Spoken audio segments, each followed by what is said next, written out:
just want to say happy Saturday. School is over for right now. I got to jump back in on Monday. But I thought maybe I would share some of my Saturday with you. It's hot stuff. It's really hot. I'm working out. So pretty much me and China. She's here asleep. Boyfriend. So just got through running about 2 miles, so I'm gonna chill up for a little bit. So when somebody come on, just let me know. And I'll share my Saturday with you. Upon entering John's apartment, Frankie finds John unconscious on his bed. He is not breathing. Frankie calls an ambulance.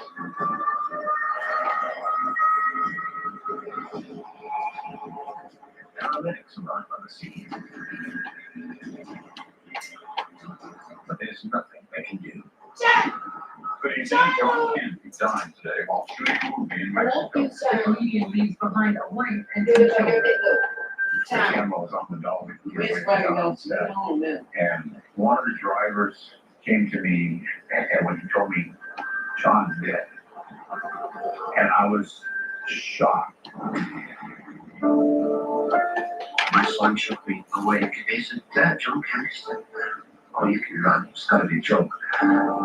So I turned on the news and yeah, he passed away. I was very disturbed when John died. And I couldn't watch him. 10 years, I could not watch him on television or on movies. I couldn't. John Kennedy's death certificate states that he died of a heart attack. What's particularly intriguing about John Kennedy's case is that I don't believe he was just a victim of his circumstances. I think he knew a heart attack could be imminent. In fact, I discovered a piece of information that made John Kennedy's death practically inevitable. Dog funk legend Rick James. Clearly, Rick was determined to turn his life around. So why did this happen? Rick James. Autopsy and all new Celebrity Sunday tomorrow on Wheels.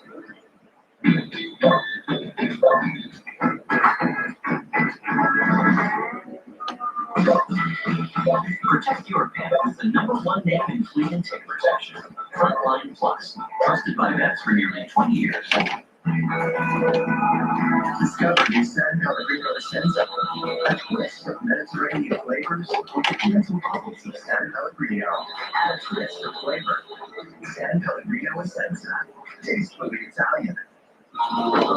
With all-day comfort for all-day fun, Depend Flex underwear features maximum absorbency, ultra-soft fabric, and new beautiful designs for your best comfort and protection guarantee. Flex better when you're in it. Be there with Depend.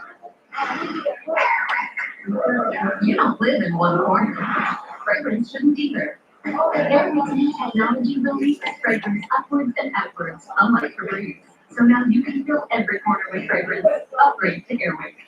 Fantastic olives, roasted pine nuts, red pepper. That's spicy still. Fresh flavor, feel good food, Sabra hummus. I just had some hummus, I know I knew it.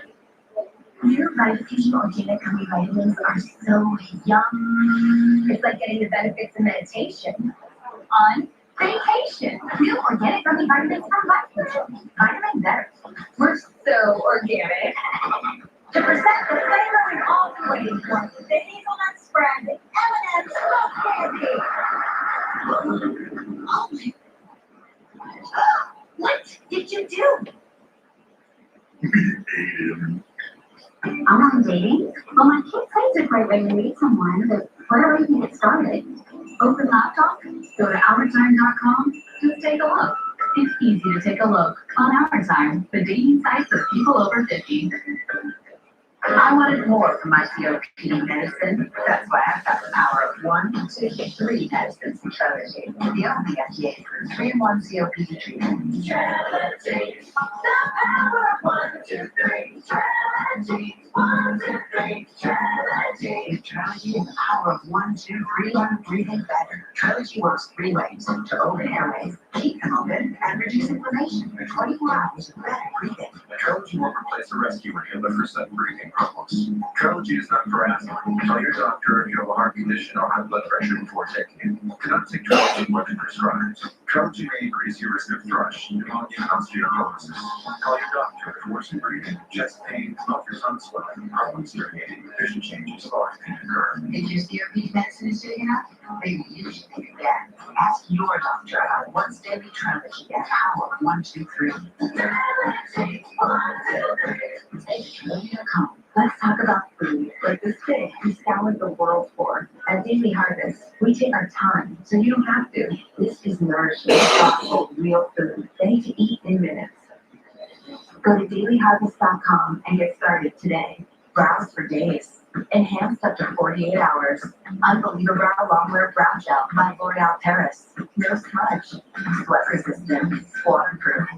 It's unbelievable. Unbelievable Longwear Brow Gel, L'Oreal Paris. Autopsy, Luther Vandross. All new tomorrow on Reels.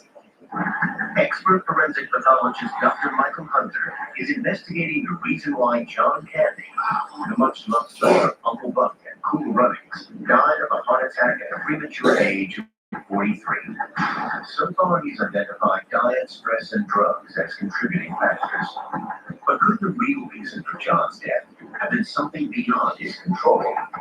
There's a piece of evidence I discovered that reveals John Candy's cause of death was almost predetermined. He had an incredibly strong genetic link to heart attack. John's father died at age 35 of heart attack. His uncle had a heart attack at age 42. His brother had a serious but non-fatal heart attack around his 40s. Early heart attack was in the genes for the men of his family. It seems that John always knew he was a ticking time bomb. John said, all the men in my family, come to think of it, they all had major heart attacks around the age of 40. He said, my father had a big heart attack, Michael died at the age of 42, somebody else died at the age of 41, and on. Nowadays, John would likely have been prescribed statins and beta blockers to try and prevent early heart attack. But as far as I'm aware, he didn't take anything to help himself. It's not known what specific condition caused John's family's early heart attacks. However, it could be related to a condition called familial hypercholesterolemia, where the body collects lots of bad cholesterol even when following a good diet. It can mean people can die from a heart attack without knowing that anything was wrong. But in John's case, even if this genetic disorder was not present, I believe his heart was already so compromised that it could have failed at any time. His habit of heavy smoking, eating, and drinking would have likely led him to developing atherosclerosis, hypertension, or high blood pressure, and possibly coronary artery disease. Added to that, around the time of his death, he was experiencing a great deal of stress and working in a challenging environment. So if John knew he was unhealthy and that there was a history of heart attacks in his family, why didn't he look after himself?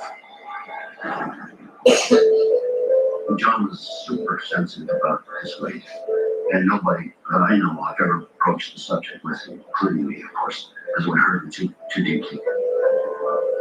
John was not good at confrontation. As mortality was becoming the issue, I just think there was a denial factor. There will obesity become. I kind of think that maybe deep down he said, you know what, my whole career rests on the fact that I'm huge. So maybe he just gave up and kept eating. If he's thinking, well, the only key to my success is because I'm big, I'm going to get back at it and be the giant. That kind of guy. Don't you think everyone wants a fat man? I guess. Why? I don't know. They're harmless. I'm not sure. Inside John Candy, is there really a lean fighting machine? Just Doesn't look like it, no. No, really. No. I'm quite happy the way I am. Maybe in John Candy's case, his weight was so bound up with his identity, with his sense of humor, this is who I am. I'm John Candy, the big guy. I don't think he saw the smaller guy in there, the healthier guy in there. I mean, that's the sad thing. He kind of, in some ways, lived up to the caricature that, that persona had created. Since John Candy was unable or unwilling to lose weight or change his lifestyle, it's likely that the chance of some kind of cardiac event occurring became inevitable. As John's heart grew increasingly compromised, his coronary arteries likely became clogged with fatty atheroma, filling up enough to cause a blockage, preventing blood and oxygen from flowing. When this takes place, the heart muscle is deprived of oxygen, causing the tissues to die and the cardiac cycle to cease. This is called infarction or a heart attack. At this stage, it is still possible for death to be avoided, but tragically for John, there was no one on hand to attempt resuscitation. As the blood flow to his brain was reduced, he would have lost consciousness and ultimately died. John, if he had given himself a little more time, I always thought he would have had a chance of finding what was ever going to fill the vacuum that was then being filled by all the alcohol and the food and everything else. But there's one thing that kept John going was that if I can make it makes me feel better, it makes everyone feel better, and it was a recurring theme in his life. I think John would like to be remembered for having a great family, which he does have. For once owning strong organoids, which he loved. And for becoming this massive star, which he never quite believed himself. But he was also this lovely, kind, gentle giant of a man. And I think he would have liked that for his legacy.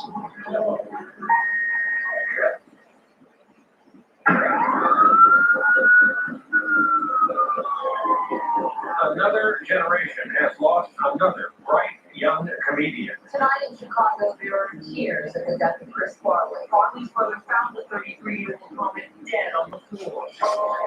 Chris Farley was the larger-than-life comedy maverick who rose to fame through Saturday Night Live. I really love Chris. From the moment he opened his mouth, the audience would be screaming. His relationship with the audience was pure love, and then action like crazy. His unique blend of riotous slapstick and lovable vulnerability won the hearts of millions. Okay, enough of the jokes. He had this humble, big, puppy dog face that just kind of drew people in. On December 18th, 1997, Chris's body was found on the floor of his Chicago apartment. He died alone, aged 33. The cause of Chris Farley's death is not known tonight, and autopsy is expected to provide some answers tomorrow. Chris Farley always appeared to be life and the soul of the party, and his excessive lifestyle was well reported. But was his untimely death simply the result of him not being able to stop, or is there a darker medical side that pushed Chris to excess?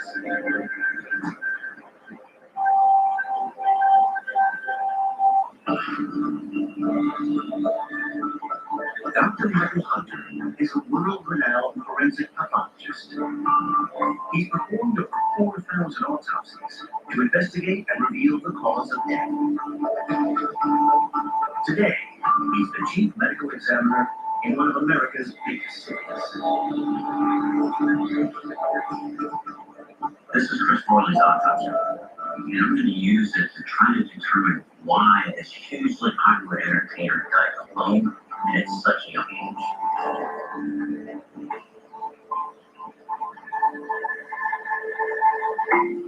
Sunday, December 14th, 1997, Chicago, 4 days before his death. Comedian Chris Farley is in his local church. He's a devout Catholic and attends Mass and confession every week. Back in Hollywood, the 33-year-old bachelor is hot property. His latest movie release, Beverly Hills Ninja, earned him a cool $6 million. But he's desperate to move away from mainstream comedy into more challenging roles. He was scheduled to do a David Mamet film about Fatty Arbuckle, which would have been a very serious film, and he really, really wanted to do that. He wanted to show the world that he had this other side. The role is a potentially career-defining move for Chris, but it will require a whole new level of discipline.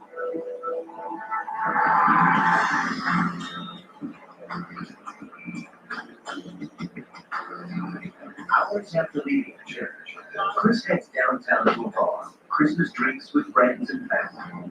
With no serious relationship in his life, he revels in the social status of being a Hollywood star. When I came into the bar, I was looking at and people were kind of following him, and people on the street are kind of drawn to him, and just the whole energy level in the place just rose about 10 degrees just for him walking in the door. Let's party! Chris is a much-loved local celebrity, and there's never a shortage of fans wanting to shake his hand and buy him a beer. But in 4 days, he may be dead. The first thing I noticed looking at Chris's autopsy report is his weight. At the time of his death, he was 296 pounds, and he was only 5 foot 8 inches. This gives him a body mass index of 44.9. He was morbidly obese. Chris Farley was born in 1964 into a large Catholic family in Madison, Wisconsin. He struggled with his weight from an early age, but quickly found a way to turn it to his advantage. He learned at a very young age he could make fun of himself before others made fun of him. That word people off. He literally was always to make a joke before anybody even had a chance to. As these Farley family home movies show, Chris and his 4 siblings were close, and they idolized their father.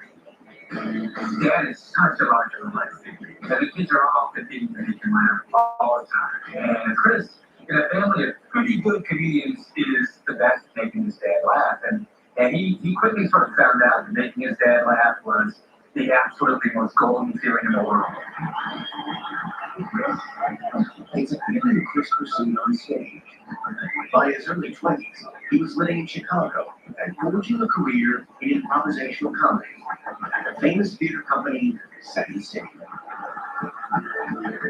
Improv is about, I'm going to take what you give me. I'm adding something too. I'm putting some more spice in. Chris did it better than anyone. He take something that was already pretty good and take it to spice. Dad loved him immediately because he listened to me and he looked up to me. He said, you're a very funny guy, Tim, and they respect your timing. Chris took inspiration from other heavyweight comedians: John Candy, John Goodman, and above all, John Belushi. He idolized him. He wore his clothes backstage. Anyway, his mannerisms. He picked his it up so he could look John Belushi. And he decided he was going to kind of become John Belushi. But Chris soon made his own mark on the comedy circuit. As this footage recorded at Second City shows, he established an aggressive, in-your-face stage presence, which audiences loved. So I'm pretty bad, right? Yeah, a little bit of fun. I just like one star. And he's yelling at me. Chris was on another level. He would disrobe, he would drop his pants, he would literally do anything he was daring to do.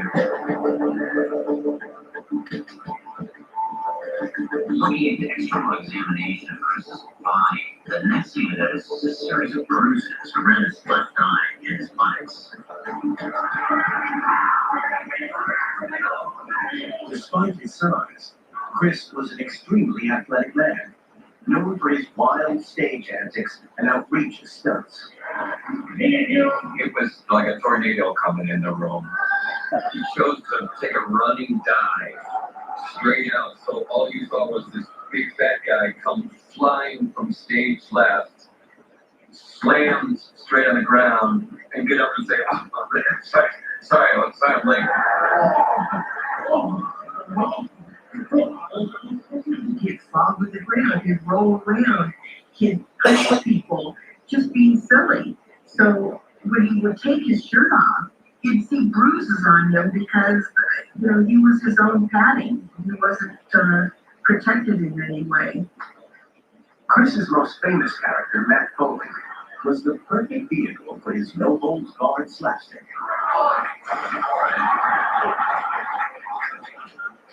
As this clip from Saturday Night Live demonstrates. Looks like fireman alone in it.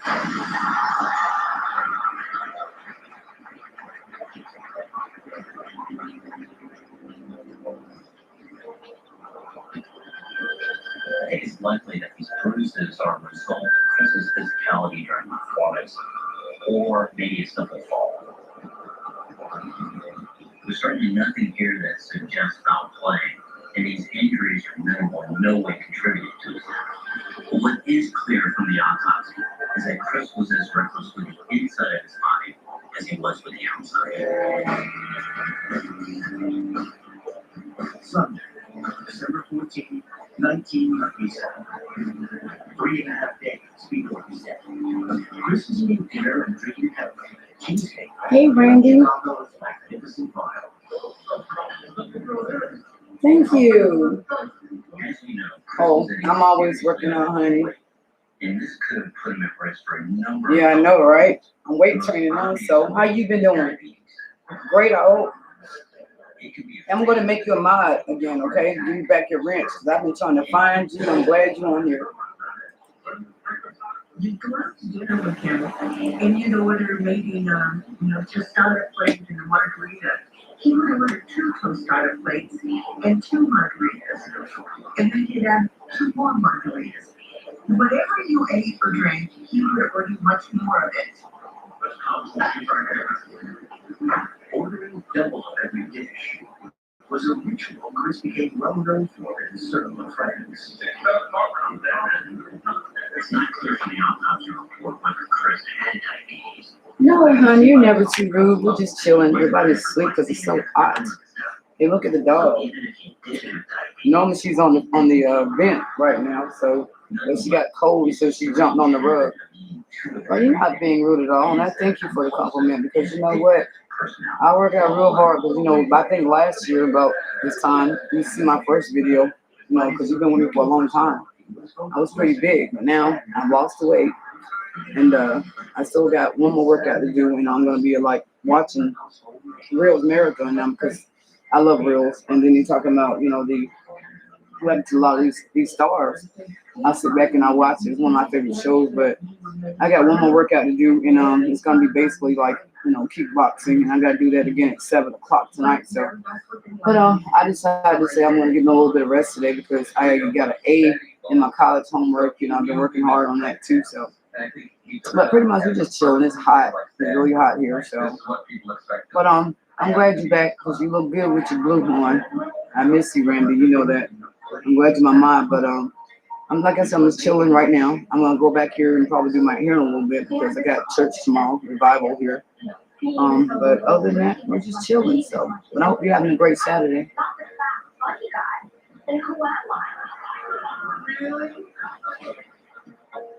there's evidence of Chris's psychological struggles and anguish in the toxicology section of the autopsy report.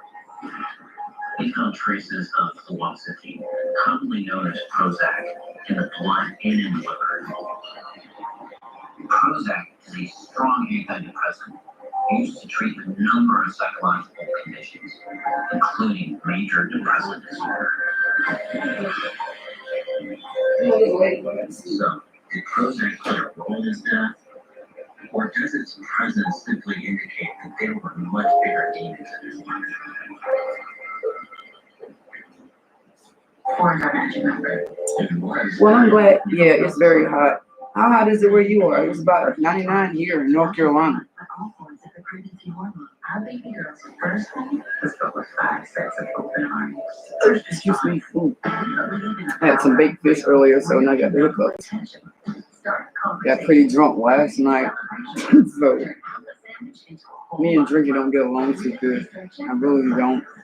I can't drink with a cat's butt, but when I do drink, boy, I be sick as hell. But anyway, let me quit cussing because, I shouldn't be doing that. I just got a hangover from H-E-L-L. But Oh shit, no. I like the way you put that down.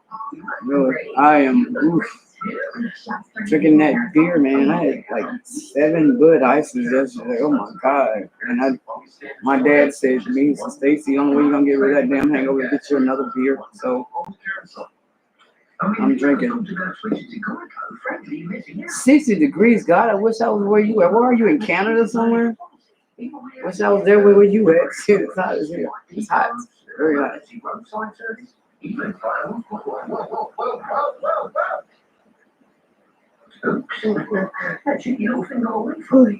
me. Ooh. Geico. It's easy to manage your policy whenever, wherever.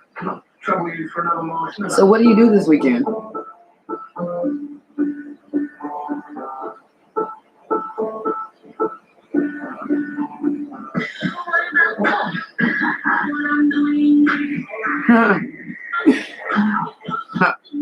No, you're something else. I like you, Randy. I don't know how we ever got dismantled or how you stopped being my mod, but I'm glad you're back because you got some crazy folks out there on the internet, man. I can't tell you how many times somebody got on here and called me the N-word, but you know, I said, what's the use of me arguing with a computer for? Because they just ignorant as hell. If they knew me, what race I was, they wouldn't call me the N-word, but to God be the glory.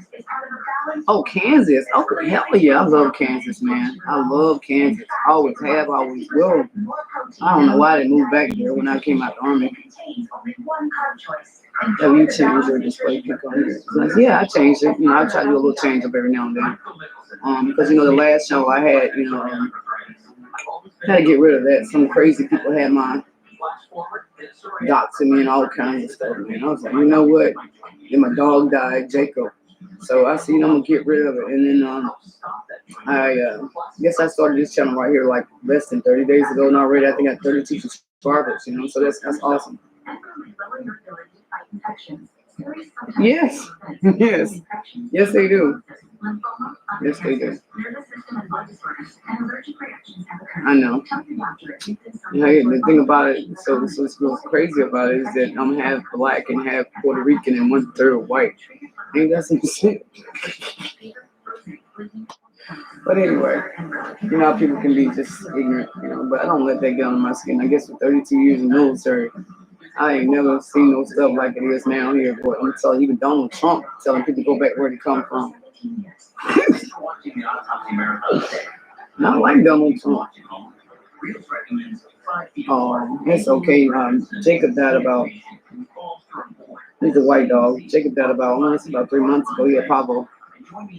Yeah, so, you know, I had to pull myself together. You know, I said, oh, you know what, I'm going to do no more YouTube or something. But, you know, Jacob always loved to get on the computer and go, you know, howl and stuff. So I said, I'll do this again for him. And this is what I'm doing now. So I'm trying to get my watch time because my last channel, man, I had everything I needed right then and there, you know.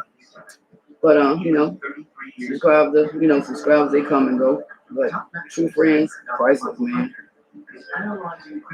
And I had this guy, I don't know what's his name. His name is Tony Brown, or now he calls it What's Up.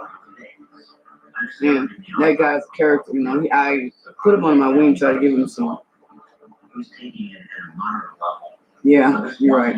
And I love Donald Trump. He's the only man I know that gave me $500 doing a hurricane, you know, for soldiers and stuff. So he's awesome. You know, no matter what, you got to support all presidents. You know, even, I mean, for me, I do.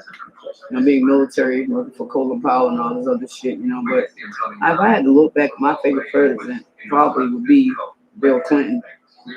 Monica Lewinsky should have just shot her damn mouth up and just let him be president. But you know how that stuff goes. At least, you know, maybe Hillary will run again this year. I don't know. Who knows? But you gotta support all presidents. I like Donald Trump too, but I don't want him back in office now. I think he's better off somewhere being an apprentice, telling people you're fired. You know, he's probably better with Vince McMahon and do some stuff like that. But as a president,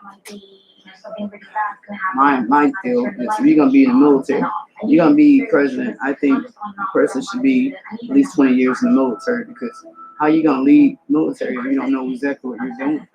We'll probably do it. My apartment. Oh wow, this is a house, but thank you. It's very nice to be doing a stream where you live. They came all night. Oh yeah. Vince McMahon. I love Vince McMahon. I like that. Him and Stone Cold Steve Austin was gonna cut. No, how to go. Vince McMahon and Donald Trump and Stone Cold Steve Austin got his haircut, you know? This shit was funny as hell. I love wrestling. But anyway, I'm gonna get back over here and watch my program by Chris Farley now. And I'll come back and talk to you in a minute. I just want to watch the rest of this, okay? But you're welcome to watch. I'm just trying to get my watch time up. And Randy, oh my God, if you can get your friends that used to be my friends on my other channel, be great. Please, I miss them, you know. They will come on and root me on and stuff like that. So, you know, now that you're my mod again, get my old friends back on the old channel, man, because I forgot how to get. I know some of them, like a few of them, but tell them to come back, okay? Much love. Alcohol consumption damages liver cells and slows down the body's ability to process fats, resulting in excessive fat, which can cause liver failure and ultimately death. Chris's liver had become so damaged that it played a role in his untimely death. December 15, 1997, 1 a.m., 3 days before his death. Chris is dreaming his way around downtown Chicago. There's a little tornado of people kind of following him. Even the people in that bar kind of congregated to him as if he was some kind of magnet. But boy, you could tell he was on a roll at that point. Chris has been a heavy drinker since his college days, and by 1997, his drinking was legendary. Chris had love for alcohol, and he would drink it with a plum. I mean, it would just pour down his face. And I used to say, Chris, no one's going to take it away from you. When the bar's full of 3 a.m., the other sensible thing to do, okay, that's enough, but not for Chris. He knew, for him, the bar was just getting started at hour. He didn't have that stop button. And according to eyewitnesses, December 15, 1997 is no different. Chris continues drinking until 9 a.m.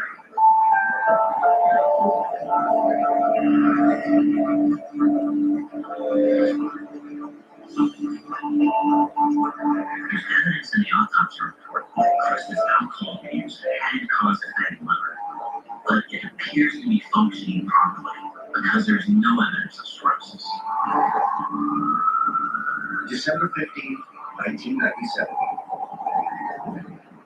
Following a night of bar hopping and epic drinking, Chris is recovering in his apartment.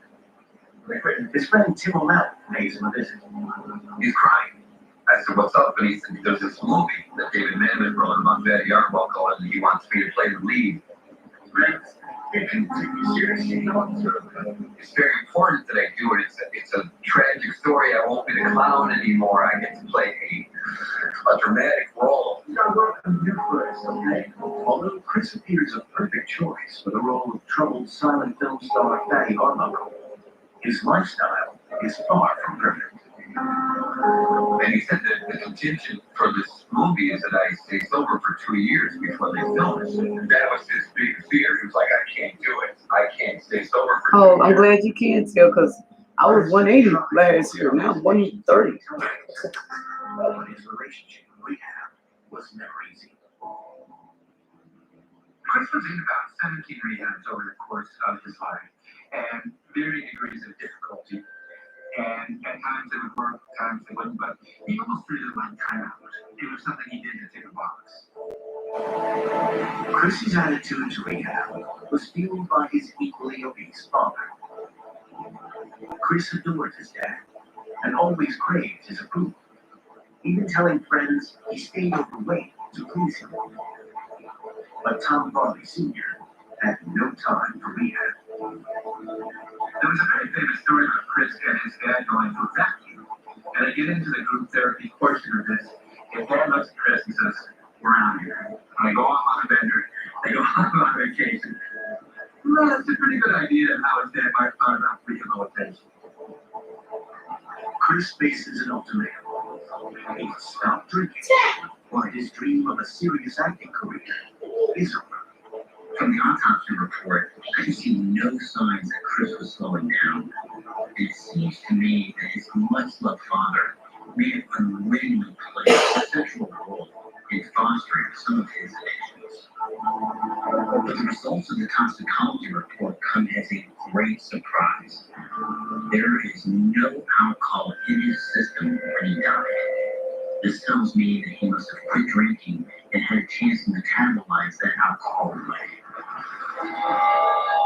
But elsewhere in the report, I found evidence of addictions far more dangerous than food or alcohol. Once addiction has you fully, it's kind of like, you're already a werewolf. There's no way you can change back unless you seek professional help. He took home 3 celebrity Sunday. First, autopsy Luther Vandross. Then, autopsy Rick James. And all new Celebrity Sunday. Tomorrow, on Wheels. With Domino's carry-out insurance, we'll remake your order for free if anything happens to it on the way home, even if it's not your fault, like if it's whoever that guy is chasing's fault, or if it's man's best friend's fault, or even if it is ultimately your fault. Carry out Domino's large free topping pizzas for $7.99 each. With Domino's carry-out insurance, just bring it back and we'll remake it for free. I have a vision correction number, but I'm more than a number when I'm not teaching. I'm taking steep grades and tight corners. My excellent lenses offer more than vision correction with 3 innovative technologies for my ultimate in vision, clarity, and protection, together in a single lens. The Essilor Ultimate Lens Package, so I can do more of what I love. Buy a new transition to select Essilor lenses. Choose a second pair of qualifying clear lenses free with purchase of friends. See more, do more. Essilor. If your dishwasher doesn't get dishes completely dry, try Finish Jet Dry's new stronger formula. It dries 100% better than detergent alone, even plastics. Get dishes drier than you ever thought possible. Try Finish Jet Dry. There's just no easy answers. Am I too old to start skateboarding? Johnny, Twizzlers.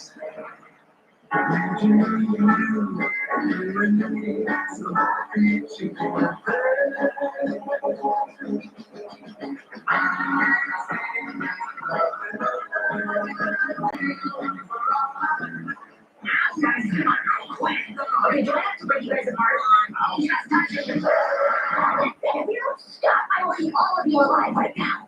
I prefer the break us apart option. We still have M&M's and a chocolate bar. I wanted more from my COPD medicine. That's why I've got the power of 1, 2, 3 medicines with Trelegy, the only FDA-approved 3-in-1 COPD treatment.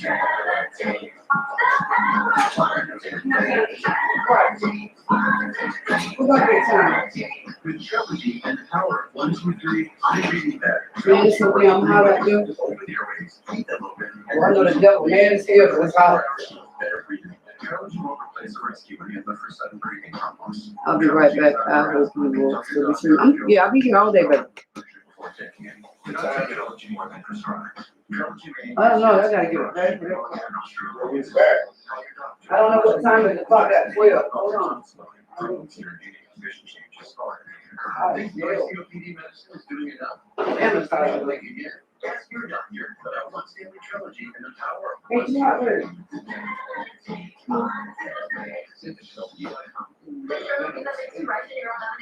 Straight to your table.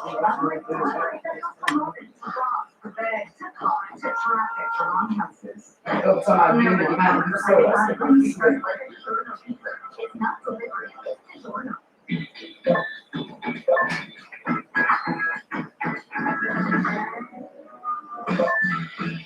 Protect your meds with the #1 name in food Frontline Plus, trusted by vets for nearly 20 years. You're watching Autopsy on Reels. Yeah. Hey, what you doing? I'm getting back in them bags now. What bags, baby? Put me in there. Sure, your what's name right there. Alright. You looking for your cheese thing What you got? that you got? I discovered that although Chris has You said that food out there in the world. What's your food? not contribute to his death. But I can see by the time Oh, you want to get the job? did use illicit drugs. A trace amount of THC or THC? tetrahydrocannabinol was identified in How the you urine. got? And this is the active component of cannabis. You still wanna watch wrestling? December Stop it, look at that. 1997. I'll turn it over if you sleep. You wanna watch it again? No. Any particular person wanna see? Chris is in his apartment, drinking vodka and smoking cannabis. Just wrestling.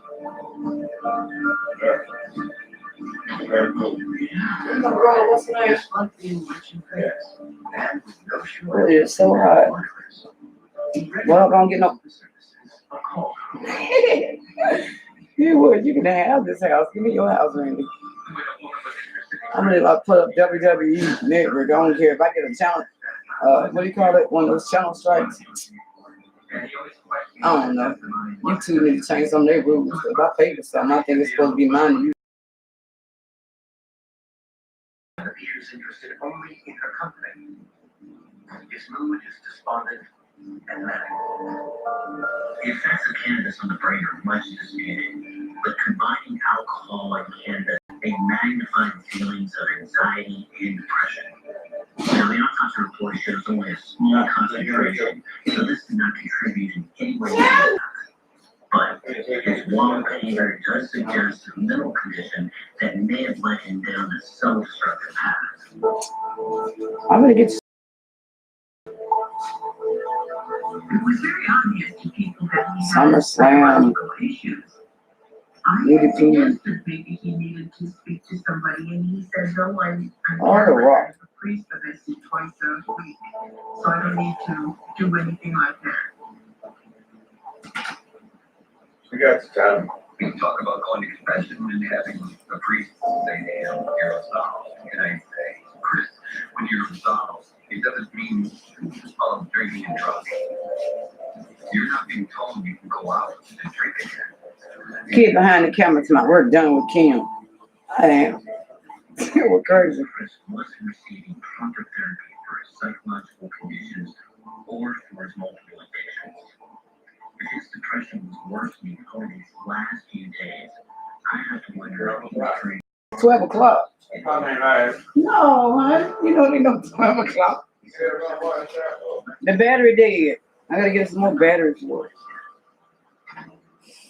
So I'm gonna do my hair. I'm gonna do my hair tonight. Calls his friend, Tim O'Malley. They knew where he was. I didn't know the torture. I need to do some programming to my computer too.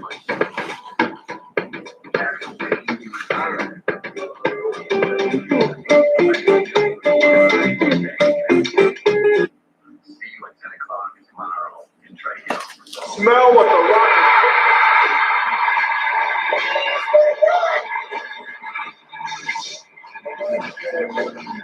You can feel the electricity in the fucking sweat.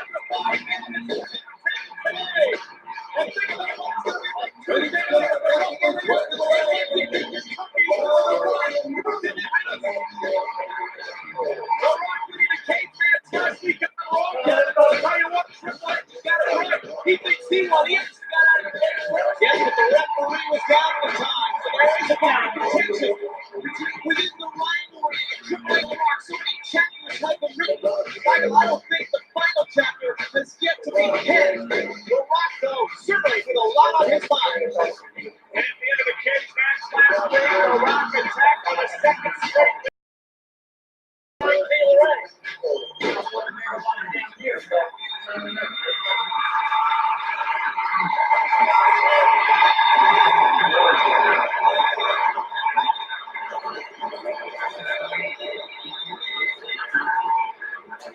Finally, the Rock has come back to Indianapolis.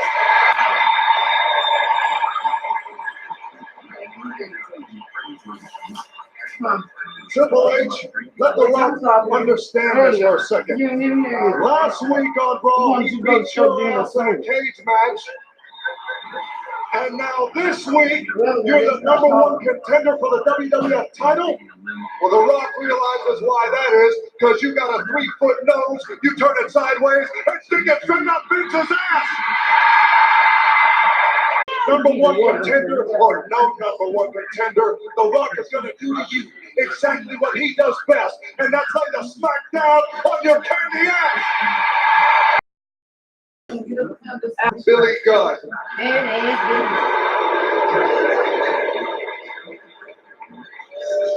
The Rock understands what took place. The night you won King of the Ring, you got down on your knees, put your little hands together, and you said a prayer, and it sounded like this. Oh dear God. You see, my name's Billy, and I just won King of the Ring, but there's one problem. Everybody still thinks that I absolutely suck.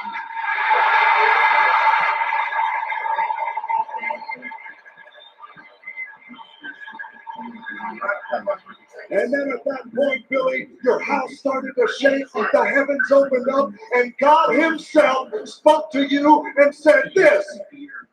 Bob, but my name's Billy. It doesn't matter what your name is.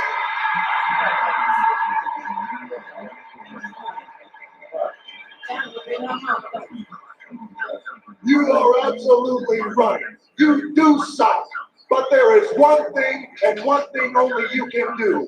You must go find the man who is simply electrifying. You must go find The Rock.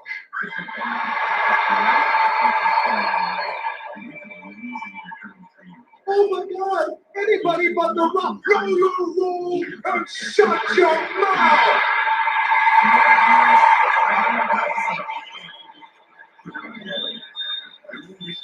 And then, Billy, as fear went through your body, down your cheek, and piss rolled down your leg. Damn. Piss rolled down your leg. The clouds parted, the heavens opened, and what seemed like millions of voices all said to you in unison, Jabroni, if you smell The Rock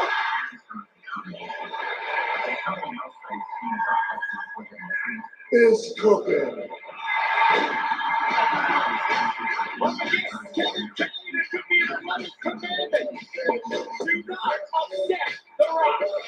And indeed, divine intervention, countering on the elector, The Rock. I don't know, The Rock's voice kind of sounded bad, kind of sounded The Rock there. Oh, there's no doubt about it, The Rock is the people's champ, and he is the most electrifying man in sports entertainment today in this crowded Market Square Arena. Need to think about it. Well, folks, standing by with Terry Taylor, China, and Mr. Raz. I'm sure he's going to have plenty to say about what The Rock just said live. Yeah, food. I want that food in that box.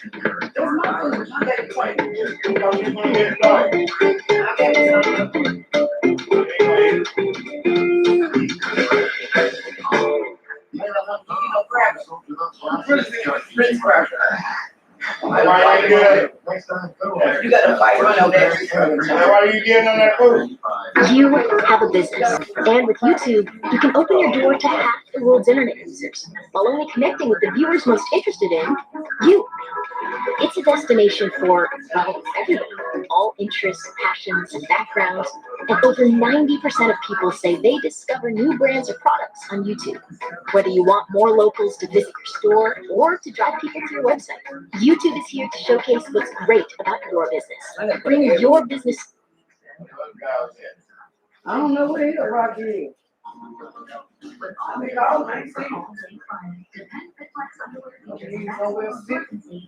Now, tomorrow, yeah. Yeah, I know, but I ain't seen it since. You come out when you got beer, Nick.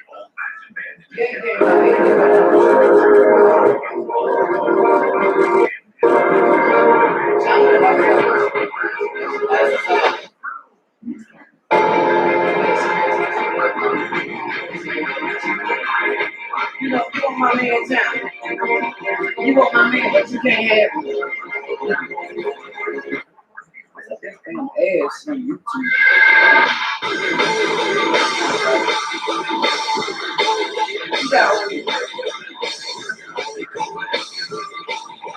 Look, Frank.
This on?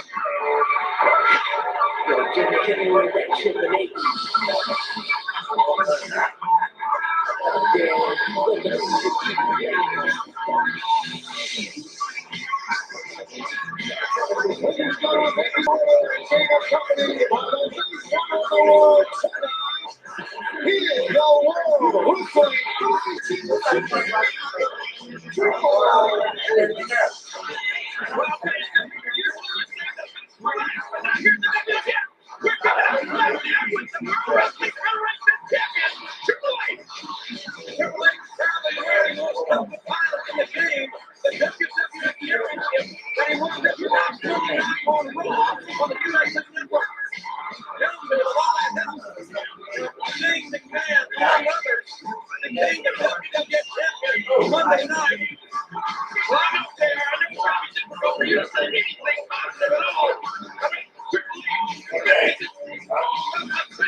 You know, normally I would come out here and I would have just 2 words for all of you.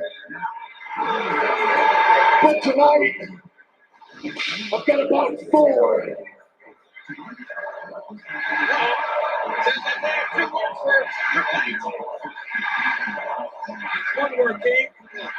Maybe so, but the fact of the matter is, I am the World Wrestling Federation Champion!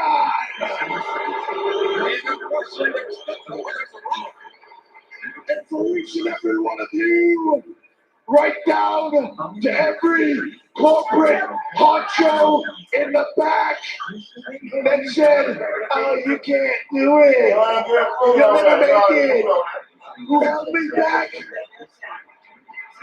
Well, Monday night, I did it. He did it his way, JR. I turned it around and I crammed it down all your throats. Like it or not, I am the WWF champion. Gotta wonder how The Rock is going to tolerate and listen to this. I proved to the world what I said I was, and that is, I am the game.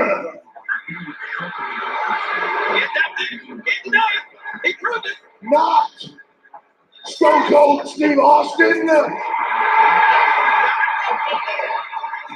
but Mankind. No, because after I got done with Austin at SummerSlam, I came the next night and I beat Mankind right in the middle. So the fact of the matter is, you can line them up and I'll mow them down from the very bottom all the way up. It doesn't matter who it is, whether it's the people's ass Oh, talking about The Rock. or anybody else. And The Rock's listening. It's only man. Huge crowd out here, kicking her reach, chanting for the people's team. You smell rock is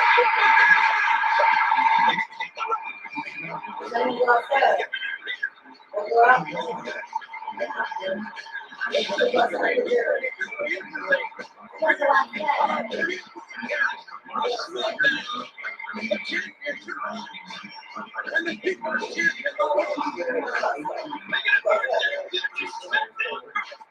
Well,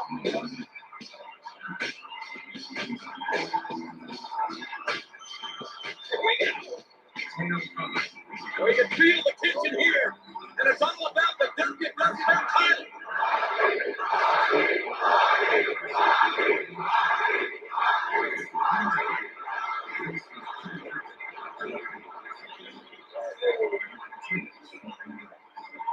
finally The Rock has come back to Kansas City.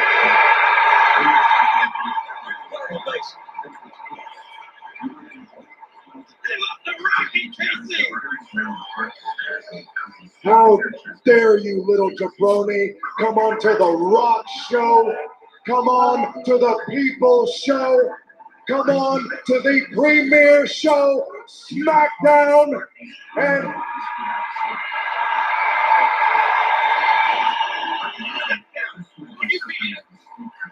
This is an explosive situation. and run your mouth about how you're the WWF champion and run your mouth about how you're the game. Well, The Rock says if you are the game, then quite frankly, you need to go back to the drawing board because your game absolutely sucks. The Rock's got a little plan in mind. Is that tonight, in the middle of that ring, surrounded by the millions of The Rock's fans, The Rock is going to beat your monkey ass, become the WWF champ.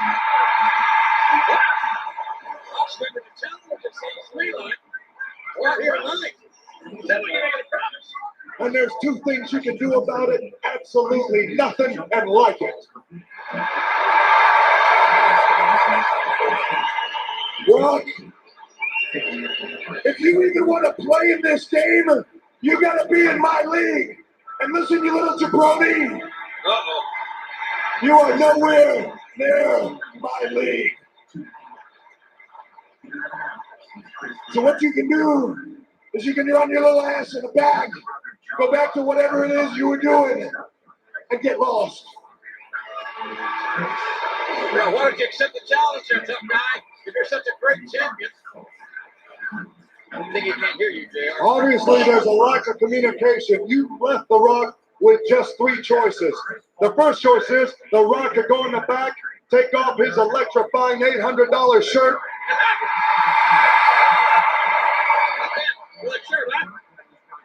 come back out here and start this promo all over again. The second choice is The Rock figured you like wearing your WWF belt. He'll go ahead and take that WWF belt from you, put a little icy hot on it, turn it sideways, and take a drink up your pain in the ass.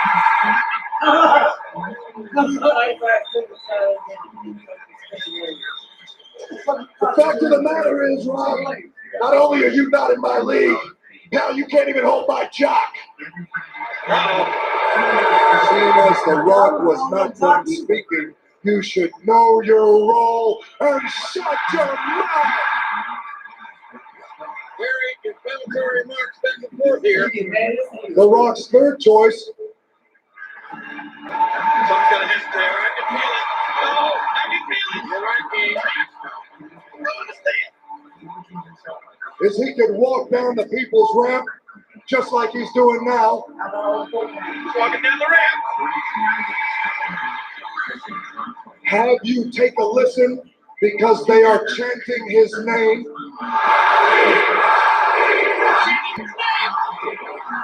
In mass, on the feet. Can you see it?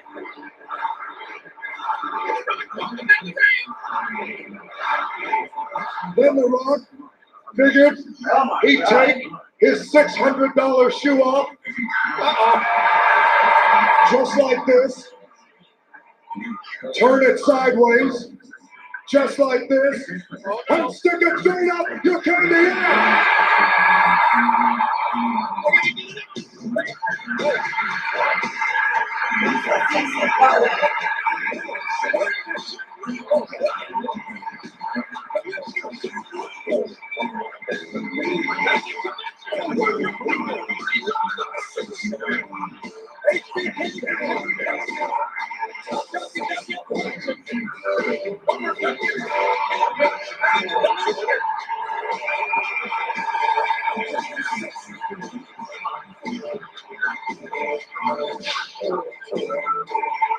Now hold on a second, Rock. If we're gonna do this, let's make it official. And there's only one cat in the World Wrestling Federation that can do that, and that's HBK. So, if the people want, the people shall receive. Tonight, right there in that bare ring, The Rock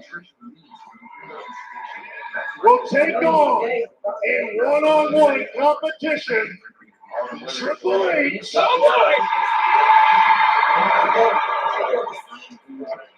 And the World Wrestling Federation Championship will be on the line.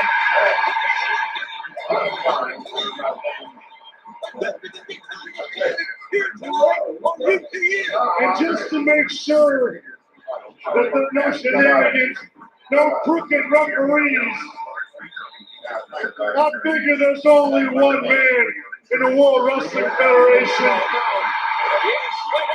that we can trust to be the law and order in that ring. And that also is yours truly, the Heartbreak Kid.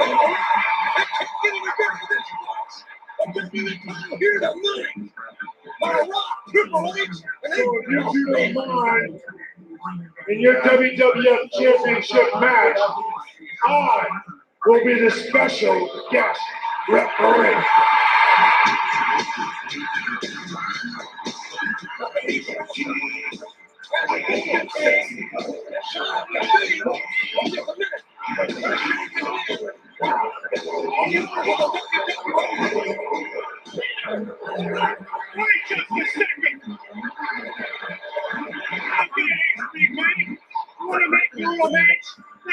As commissioner, you have all rights and privileges to do so. You do have the scope to make Triple H face The Rock for the WWF Championship. However, as the owner of the WWF, I'm going to one-up you a little bit on scope, HBK. And I'm going to appoint myself the special second guest referee this evening to keep my eyes on you, Michael. That's only fair. Well, see, we're going to have a little problem with that right there because you're going to be busy tonight.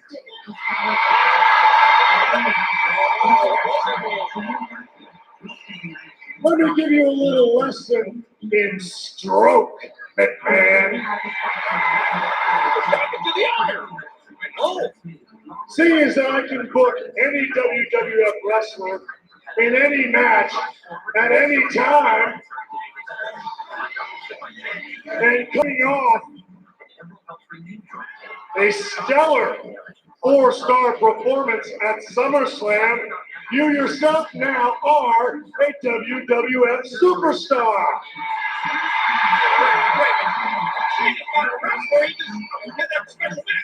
So, with that in mind, you're not going to be able to help me referee because you're busy taking on a man in one-on-one competition that you screwed last Monday night.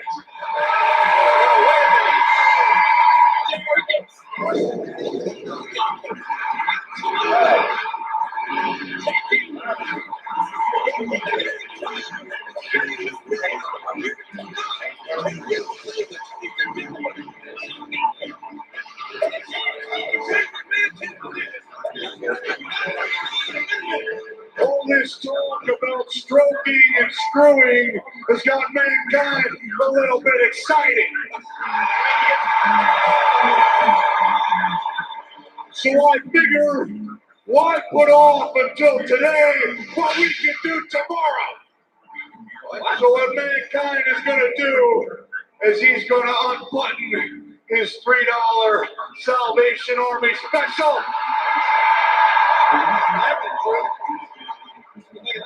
He's going to loosen up the tie that was given to him free by the WWF. He's going to begin walking down the people's aisle. And he's going to listen while the dozens and dozens of mankind's fans all chant his name.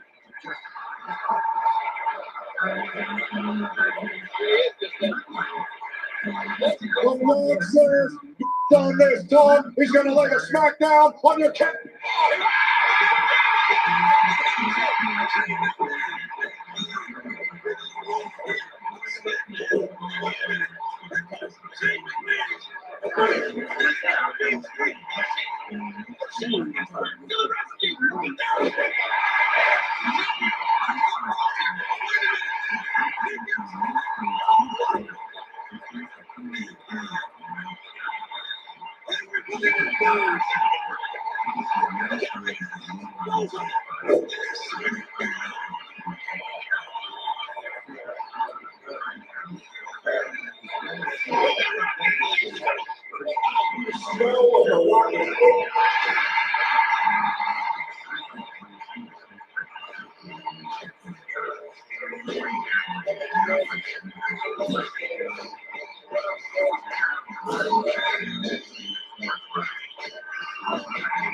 Flushing of the skin, and feelings of alternating drowsiness and alertness.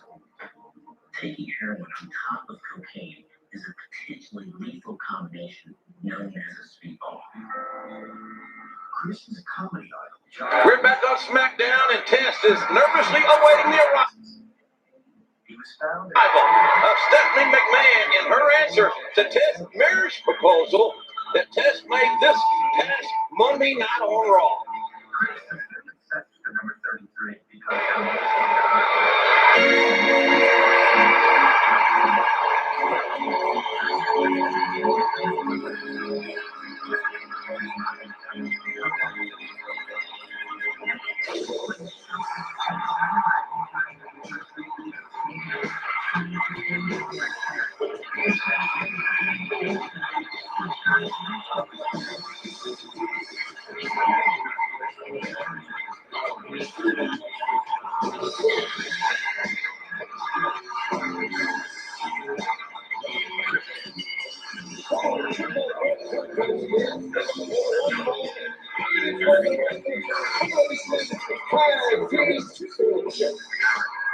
Introducing in the ring with the body weight of 148 pounds,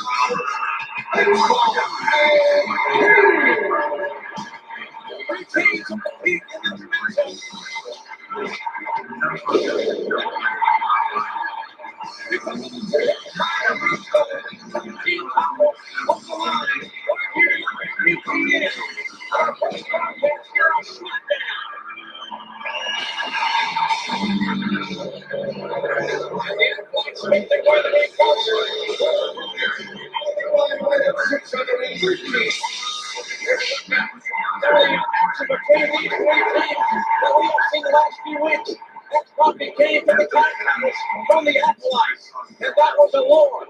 And then certainly at SummerSlam, we saw the Undertaker in the Big Show pick the tag team championship game where Big Rock and King and Gordon was literally brutalized by the Big Show. And thought he should obviously be there to beat, but he didn't go for it.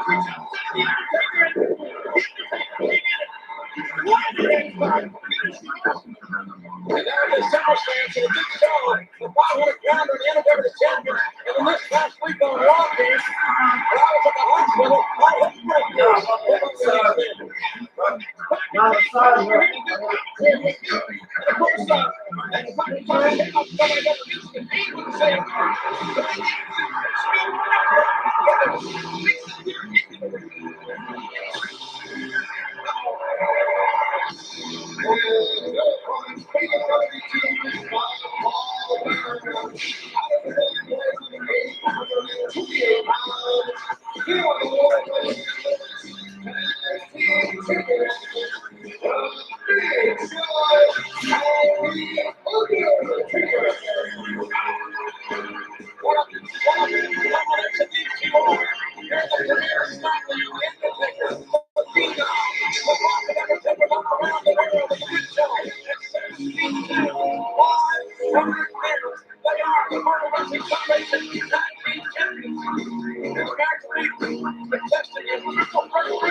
We're being joined by the Undertaker. Oh, what a pleasure! Of course, it's a pleasure. Well, I'm a little bit surprised, sir. Your tag team title's on the line, and you're not there to do it. I mean, obviously. What you're getting ready to witness, Jim Ross, is a case of what you might call hard love. But this is the way I teach. So what you have the benefit of is my color commentary. Well, you're making the Big Show going along in a triple threat. Big Show wants something. He wants the knowledge that I possess. But if he wants it, he's got to earn it. And that display at SummerSlam just ain't gonna play. Look at it now. He's Nobody's the Big Show to tag here. Remember, the tag team comes to the line. Your brother Terry has been ripped off by the Undertaker. Oh, unbelievable. It ain't even not your fault. Wow. When Big Show realizes that he's a killer, then there will be nobody left in this ring. But until he realizes that, I'm going to leave him to feed for ourselves. Even if we lost you the tag team championship? I'm tag team champions because I want to be. Those titles are just the first step in a major plan. And when the show's ready, I'll reveal that plan. And this is a Squash is tomorrow in church environment dinner. here. Squash is for Sunday dinner tomorrow at my house. Kane and Bradshaw now double teaming the 500-pound Big Show. Look at this. Huh? Excuse me. Okay. The Big Show right out here in front of us.